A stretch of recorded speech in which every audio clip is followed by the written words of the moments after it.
Hi everybody, we're going to go ahead and get started. Today we are actually doing the Shipsmart POV. I know we had a scheduling mishap and we did the request for transportation webinar yesterday. I sent out the link in an email to everyone that had registered for either request for transportation or Shipsmart along with the PowerPoints. So I do apologize for the confusion. So we have a recording of both. We are going to do Shipsmart POV today. So then you should have a link to both of those and you can view whichever one you need to review again. So again, today we're doing Shipsmart POV. And I am recording the conference. I already sent out the PowerPoint. I'll be sending out the video link for this one as well later today.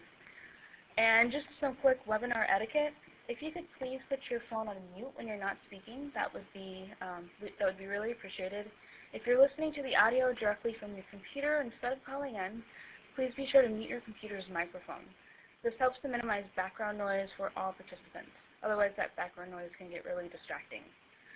You can access your computer's microphone options by going to Control Panel, Sound, and Recording tab. So I'm going to go ahead and pass this off to Robert. He does the Shipsmart and POV. Good afternoon. My name is Bob Rucka. I've been Operations Transportation Manager for Sears Kmart for 43 years now. So I'm pretty well set for transportation. Any questions that you have during this operation or at a later date, the phone numbers will be at the back end of this demonstration. Today we will go over Shipsmart, logging into Shipsmart POV, entering the contact information, location and verification of your POs, request, transportation, day of shipment and beyond, retrieving your vendor load report, filling out bills of lading, and other required paperwork, filling out a missed pickup report, contacting SHC Transportation Department for assistance. That is very important.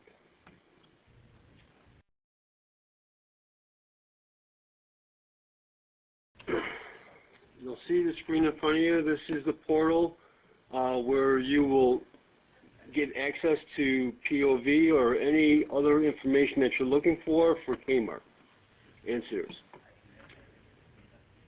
At the bottom where it says POV, Shipsmart POV, click on that.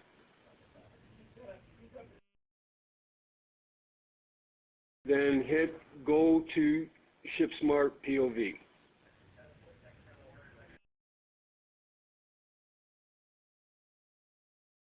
Before we go any further, I'm assuming that everybody has their login ID as a vendor. And that is very important that each person that is operating this system has their own password and ID, because just in case one person's off and another person has the ID.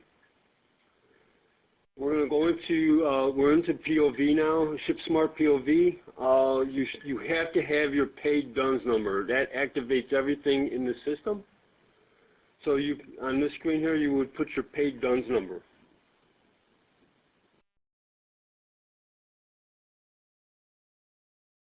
Your paid DUNS number is used to reference this section, specific purchase orders created for your company.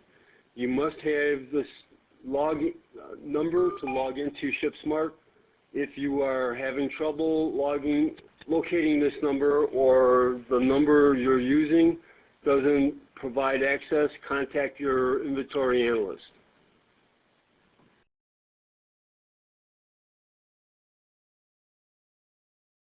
Okay, now that you've gotten into the transportation screen, the screen has a lot of information on it. It has 6 tabs on the top, and then it has what we call a splash page, which is a page that we fill with multiple information for vendors to read. Occasionally read it every once in a while because things change. When warehouses close, holiday schedules, whatever it may be, but this is where we put all our information on.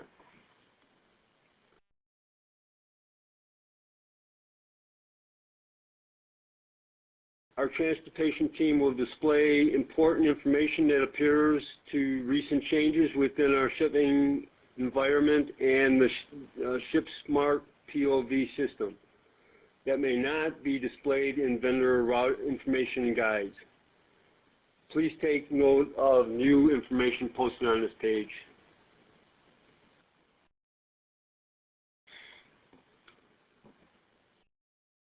This is where you could find all your information, guides, vendor guides, references, whatever you need to know about Kmart and Sears.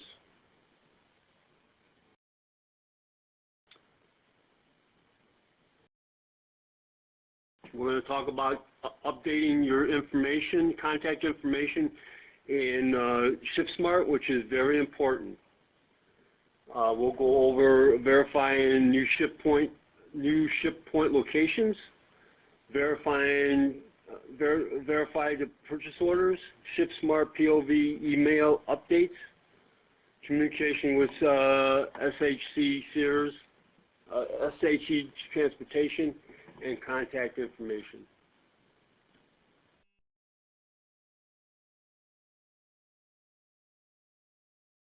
The very first tab is a very important tab to vendors to make sure you check this every once in a while. Click on update contact information. Just click on that tab, and it'll bring this, especially for new vendors, and you'll see this even for existing vendors. This information, if you open up a new ship point, this information has to be filled out. This first section is your corporate information, the main person that is in contact from your company.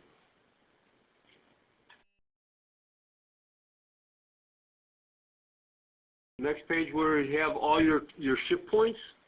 These are very important to make sure that they're updated. They go out of date every 120 days. If you notice, the up-to-date is green and out-of-date is red. When you click on the red tab, red where it says out-of-date, you have to make sure that all the contact information is up to date. If it is, there's a button to hit. We'll get to the next button. But that has to be updated every 120 days. And if nothing has changed, there's a tab to, go back. There's a tab that you hit, and it says Save Vendor Information. Right at the bottom there, above Exit, you click that, and it updates it 24 hours. It takes 24 hours. What happens is, if you don't update that, the inventory analyst could be sending you POs. You as a vendor will not see those POs because your information is out of date.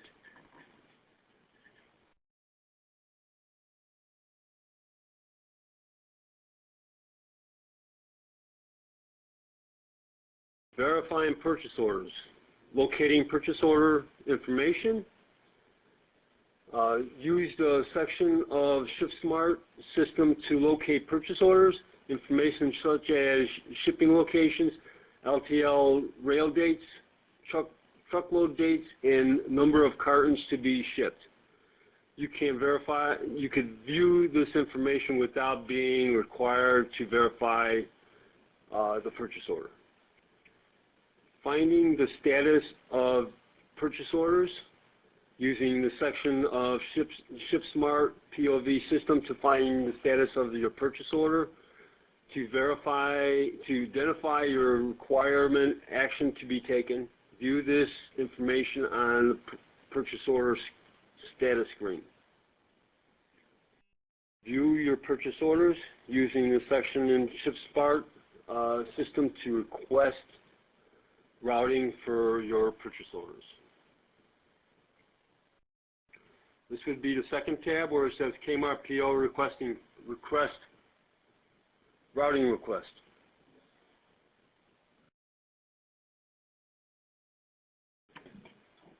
On this screen here, you have all your ship points. the vendor would have in their system. You could have one, you could have 50. But next to each ship point, you would have how many purchase orders are shipping out of that warehouse that you are shipping out of. The screen will display all your numbers, your purchase orders, up to date, ship points.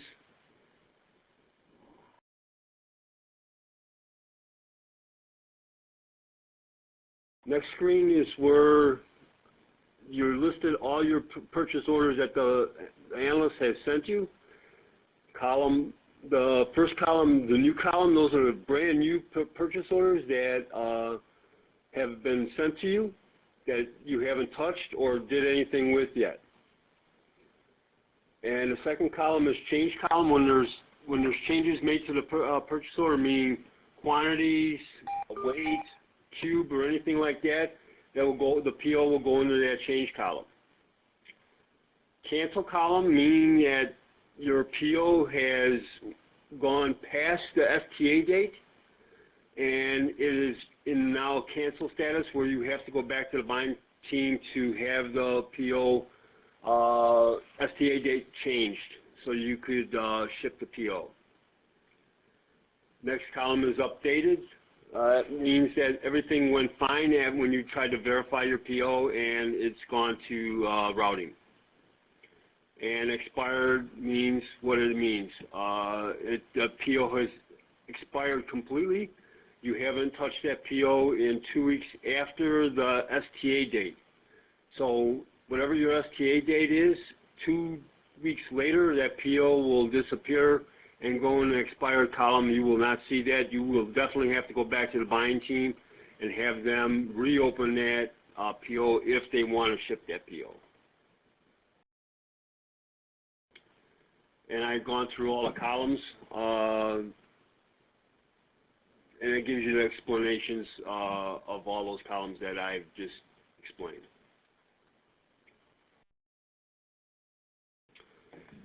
Double click on a purchase order and to find out the required shipment information and to request transportation.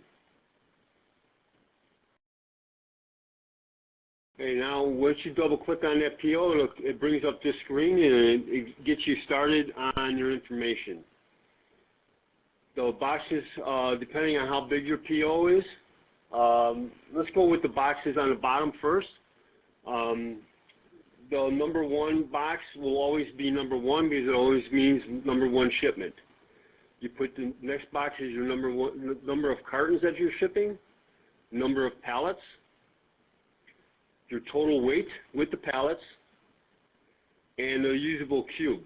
Now, I am going to explain something. Your cube, whatever you put in there, has to almost match what IMA has. Whatever you have in your system for IMA, that's what you should be putting there, because you could put, say, 1,000 cube, but your IMA might be wrong, and it'll come back as 500 cube, and we'll give you the wrong size truck to come and pick up your freight.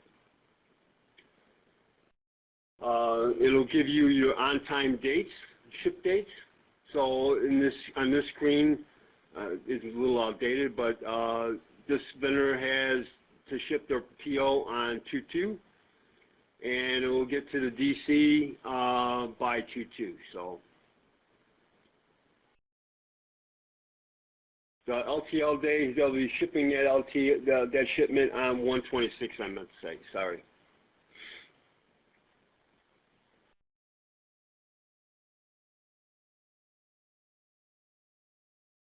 PO status screen, again, the number of shipments, which would always be 1, the number of cartons and pallets. All those are important fields. You have to fill those in. The two fields are used to include how much merchandise will be accepted in each shipment, and also how the shipment will be loaded. The number of pounds would depend on how big of a truck we get for you, and the usable cube in linear feet. Now, on usable cube in linear feet, the maximum on truckloads, if you're a vendor that ships heavy trucks, maximum weight on a truck is 45,000 pounds on a 53-footer. Anything over that, the system will reject your load once it tries to get into our system. The shipment ready date, your shipment ready date is the actual date you are requested to ship based on your managed ship date. No more managed ship date. But there is no more managed ship date, but it's whatever that date is, whatever day you're shipping on.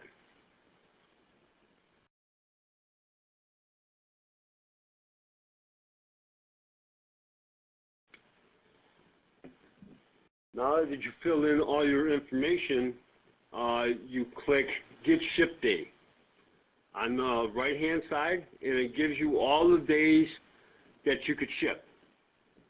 It'll give you an on-time date, and it'll give you late dates. So depending on when your freight is going to be ready, that's the day you pick. Now, even though you have a ready date, and if your freight's not going to be ready on that day, don't pick that day. Because we're going to send in a truck for that day that you requested, and if your freight's not ready, we're going to pull the driver and you're going to get a fine for that. So say on this screen here, you're supposed to be ready on 1/26, and your freight's not going to be ready that day, pick 2/02, whatever next day is going to be ready, and then finish the whole screen, and then the analyst will have to change the FTA date for you.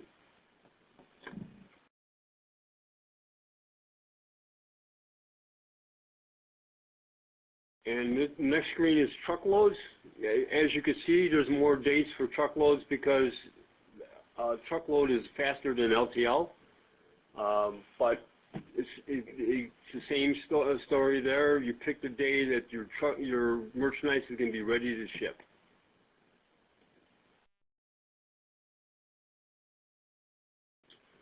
After you pick your day, you hit Enter Shipment.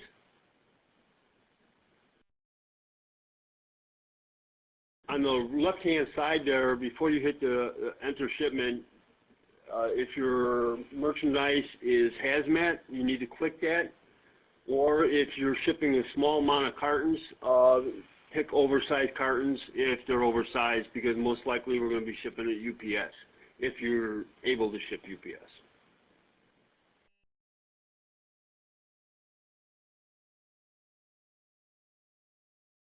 Okay, once you hit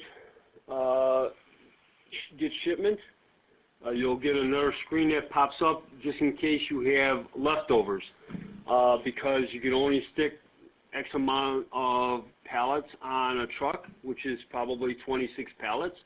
So if you're shipping 29 pallets, this screen will come up, and this is where you would enter your LTL size shipment right above the truckload size. And then after you're done, you hit Submit Purchase Order.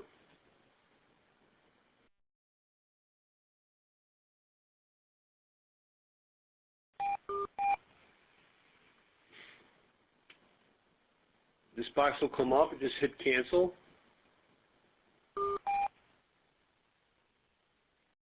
And then it gives you the total of what your shipment is, just so you know what you put in before you submit your purchase order to transportation. This is the final step going into transportation.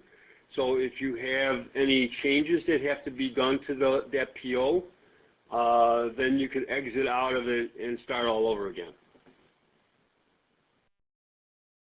So now that PO, you submitted that PO to us, and it's jumped over from the new column to the updated today column. That means everything went fine.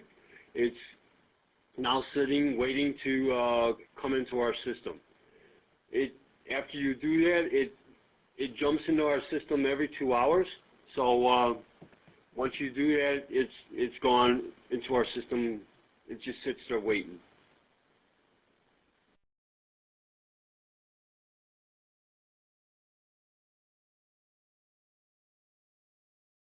This is the screen where you're going to be putting, the previous screen was for just if you had that one truckload. This is a screen, I was going a little too fast, but this is a screen where you had an LTL portion because you couldn't fit all that merchandise on one truck. But you have to do that at the same time as when you're submitting your truckload.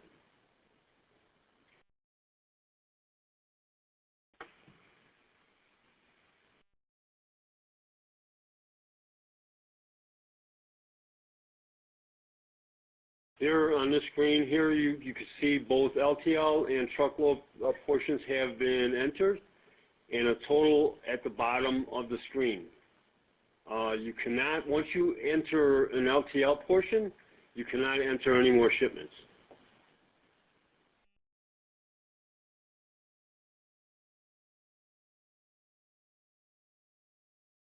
This is what pops up when you try to put another LTL after you already submitted it.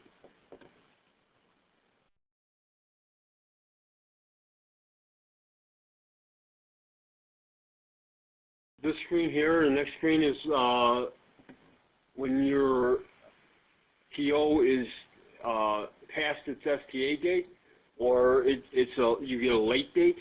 An email goes to the analyst and to yourself for an STA extension. The analyst will change the STA date, and then you will have to go back in and re-verify that PO.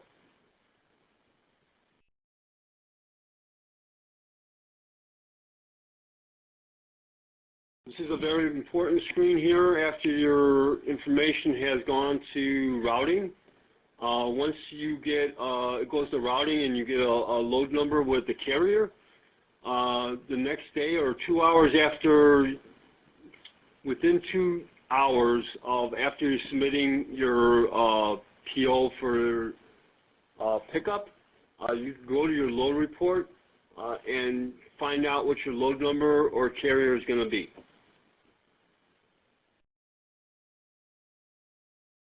You click on that load report, and it has a list of all your warehouses. You pick your warehouse that you're shipping from, and hit the submit button.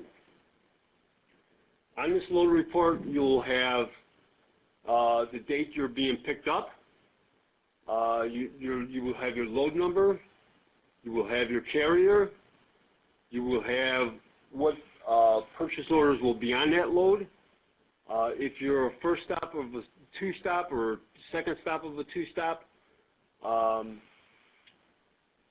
and what final destination it's going to. You could be going to a flow-through center or direct to a DC. Here's an example of a load report going direct to a DC, from a vendor to a DC. If you look at the top, it has the load number. It has a carrier's name, SCAT code, has the final destination, and it has the day of pickup. And on that load report, it gives you a list of all the POs, the total number of pallets, your total number of cartons, your total weight, and the volume of it. At this point, when you see this, if you're thinking that you're not going to be able to ship any of this information, you ship any of these POs, you need to let your load planner know.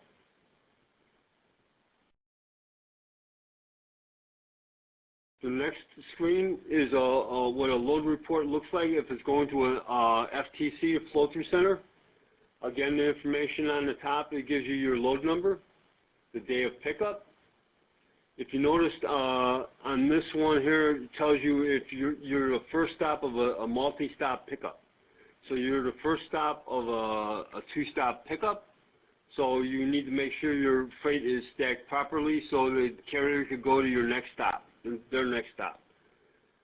You have the carrier's name, and then you have what FTC or flow-through center is going to. This is very important. This is where, on this screen here, when you're filling out your bill of lading, you're filling out your bill of lading to go to the FTC, not to the DC that your POs are cut for. So this is very important because this is where a lot of vendors make a mistake because bill of ladings are a legal document. If you put your bill of lading to go to the DC that your PO is cut to, the carrier is obligated to take that PO or ship that PO to that DC instead of going to the flow-through center, which we required to take it there because it's a cheaper routing. You will pick up the expense of them shipping it to the DC and a penalty.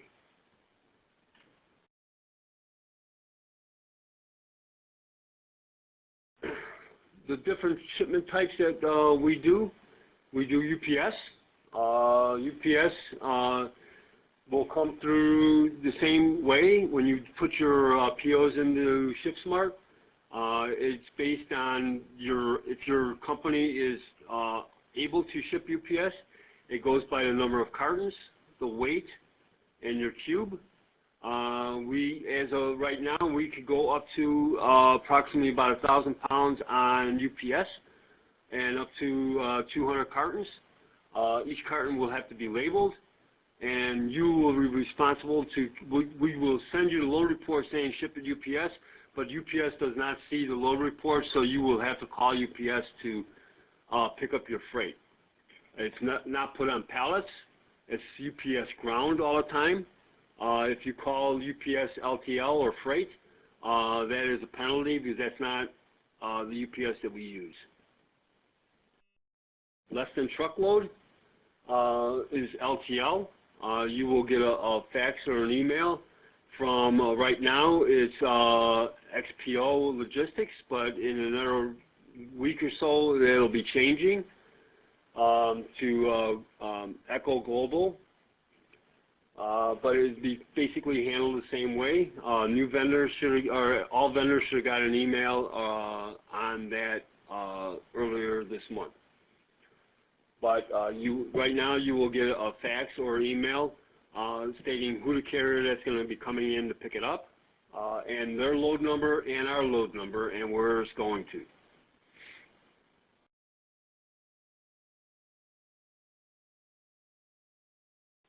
Truckload is basically the same thing.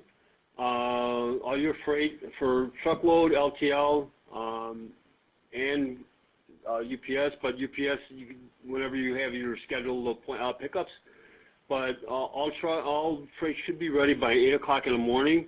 Most of the truckload carriers will call for pickup appointments because we don't want our carriers sitting and waiting to be loaded.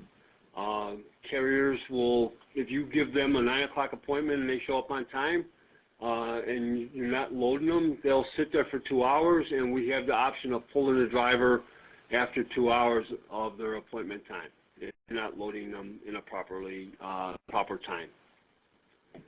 FTCs, flow-through centers, handle low hazmat, so no hazmat should be going through the FTCs. FTCs go do truckload and LTL, no UPS. Everything goes direct on UPS. And you have to have a FTC master manifest to go along with each shipment, besides the bill of lading. Sorry. The next screen will be missed pickups, which is very important. If a carrier calls you and says that he's going to be there, may it be LTL or truckload, say they call you up and you're supposed to have your freight picked up on Tuesday, and they said they're going to be there on Tuesday, and they don't show up, you need to go to this missed pickup report and enter your information on this screen. And the next screen is the missed pickup report. This is very important because this is how chargebacks are created. If you do not do this screen and your carrier doesn't come and show up and say, again, Tuesday was his pickup and they show up on Wednesday and you didn't do this, because your ASN is sent on Wednesday, you could get charged for not shipping on time. And there's no recourse saying it's the carrier's fault because you never put the missed pickup report. You never filled out the missed pickup report.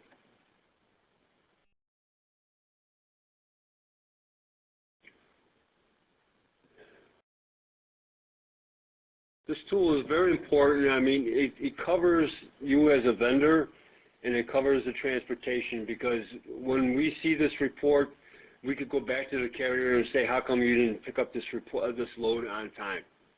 So if you don't fill it out, we don't know that the carrier was late.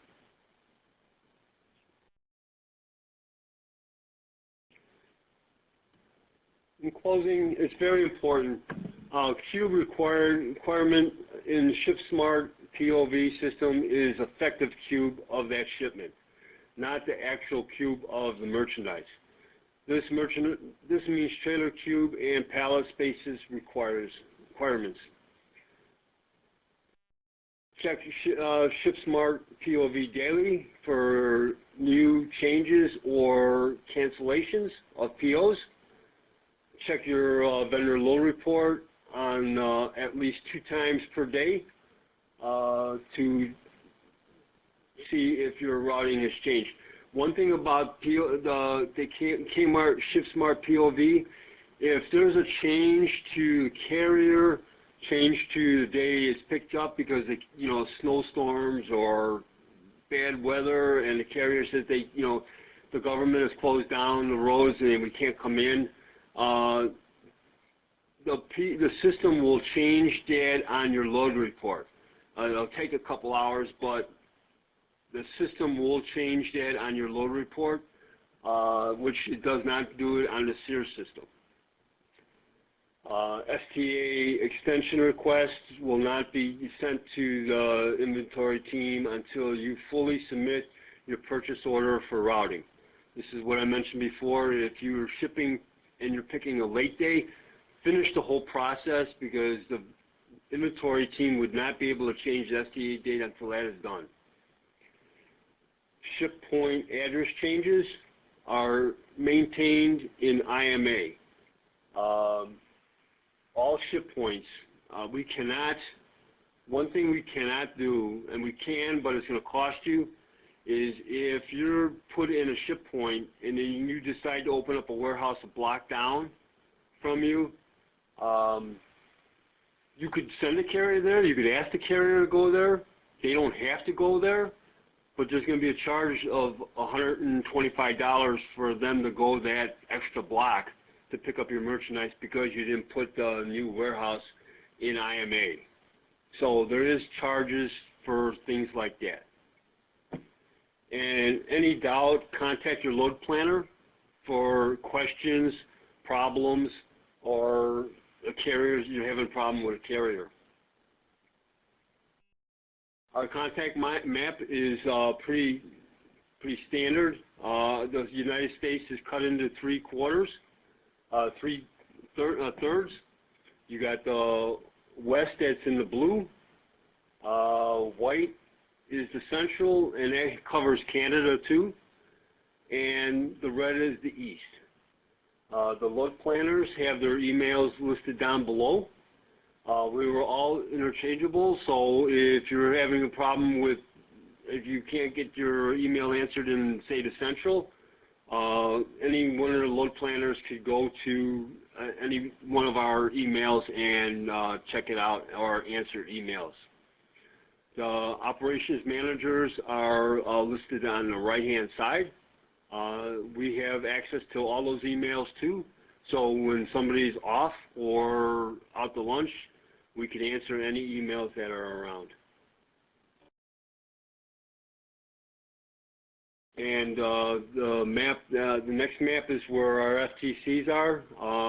As of right now, we have only 3. I'm sorry. We have one in Keysville, New Jersey, one in Pomona, California, and one in Compton, California. And I am the transportation manager for inbound and for the FTCs. Is there any questions?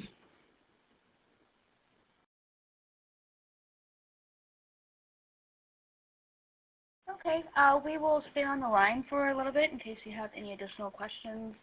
I am going to go ahead and stop the recording. I do hope that you all have a great day, though.